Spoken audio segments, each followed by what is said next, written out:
What's up, YouTubers? My name is Nate Clark, and this is Truth News Network. My goal is to get at least 300 likes on this video. This will be my first video posted on this channel, and I really appreciate it. The United States and Russia have proposed a ceasefire within Syria. Is this really going to be the end of the Syrian war? Of course not. Immediately after the ceasefire began, we had reports that it had been broken. Within the country of Syria, we have so many countries, it's ridiculous. It's hard to even remember them all.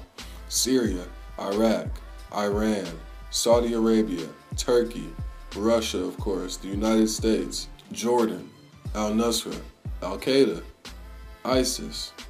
So many chess pieces in this political game, all based on the overthrow of Syrian President Bashar al-Assad. The basic rules of this agreement were simple. Whoever fires first gets fired back on. But already we have fingers being pointed in this political blame game. Russia broke the truce, Syria broke the truce, Turkey broke the truce. Saudi Arabia claims that Russia and Syria have been working together and have already broken the truce. But Russia says that it was the extremist jihadist forces stationed within Syria.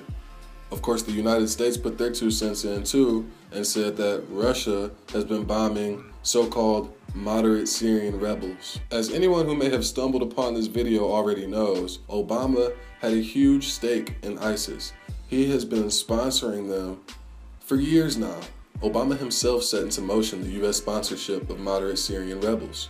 The well-known terrorist group ISIS itself spawned from the moderate Syrian rebels. Essentially, Obama funded an army to overthrow the Syrian president.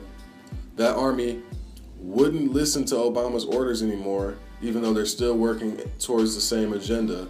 And now Obama's playing it off as if he's fighting these same people while funding them at the same time.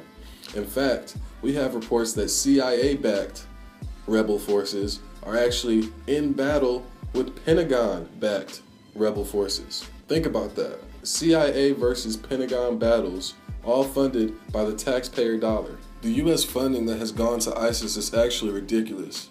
Not only have we sent them cars, vehicles, weaponized vehicles, but we're even sending them U.S. intelligence, not to mention cold hard cash and the unwarranted protection from U.S. media coverage that they have so lavishly enjoyed. Why do we see so much about Donald Trump, but nothing about al-Nusra and al-Qaeda? I'll tell you why.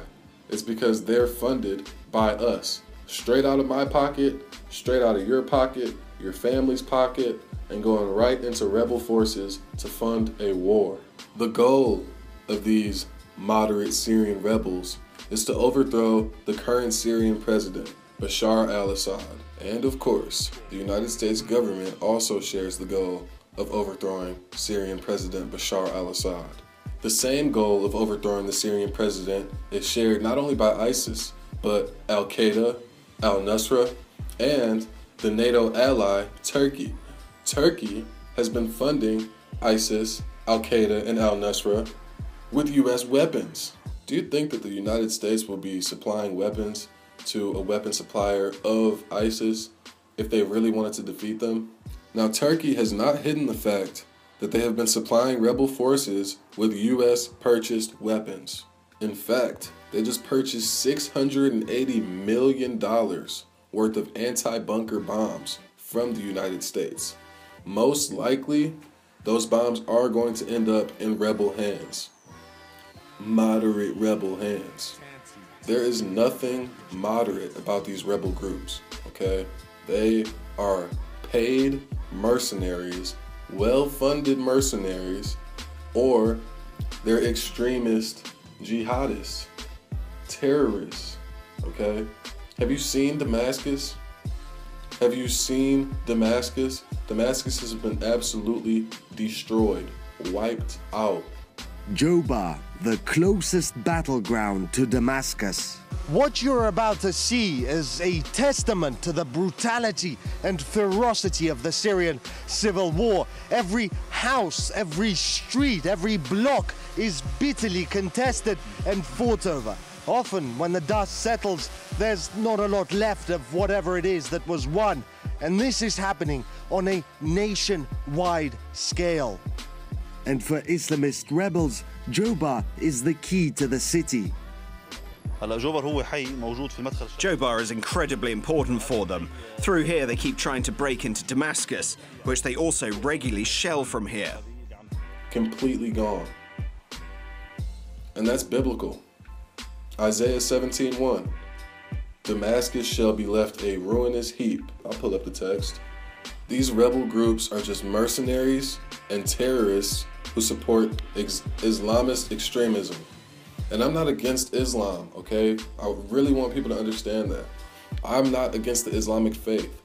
I am against radical Islam when it leads to violence. One of the saddest parts about it is that we're paying for it. The American people have no idea what's going on in Syria, yet it's coming right out of their pockets and going into the pockets of rebel groups, into the pockets of arms dealers, weapon makers. Despite the $18 trillion deficit our country lies in, the United States has continued to act as a war chest, as a piggy bank for this entire conflict. In fact, we just sent 5,000 tons of ammunition to Germany, which is basically right under the nose of Russia. We literally have Kurdish rebels who are funded by the Pentagon fighting against Islamist rebels who are funded by the CIA. Two branches of the same government funding opposite sides of a war. And consider these things when you choose your presidential nominee. Now, after the ceasefire began, we had a bunch of countries pointing fingers at each other, basically saying, he said, she said, blame game, typical. But what we really need to pay attention to is that the rebel groups who are doing the actual fighting on the ground weren't included in the ceasefire. The fact of the matter is that al-Qaeda and their buddies al-Nusra were the ones who broke the ceasefire first.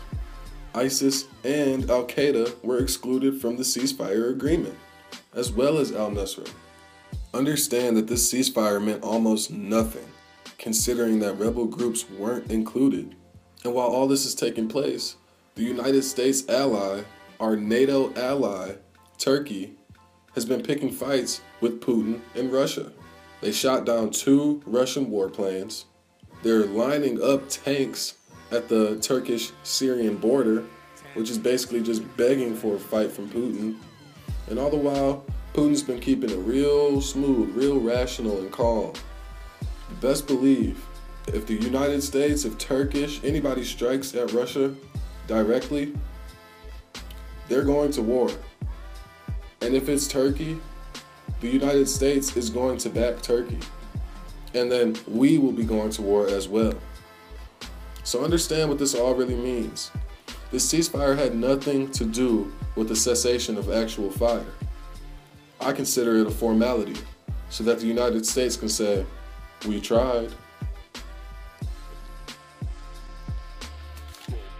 Thanks for watching this video, everybody. I really appreciate it. Do me a huge favor, like, subscribe. I want to get my subscribers up to at least 300. I know I'm brand new. I know you probably don't trust me yet, but you hit the subscribe button and I guarantee you won't be disappointed. Also like for me, yeah.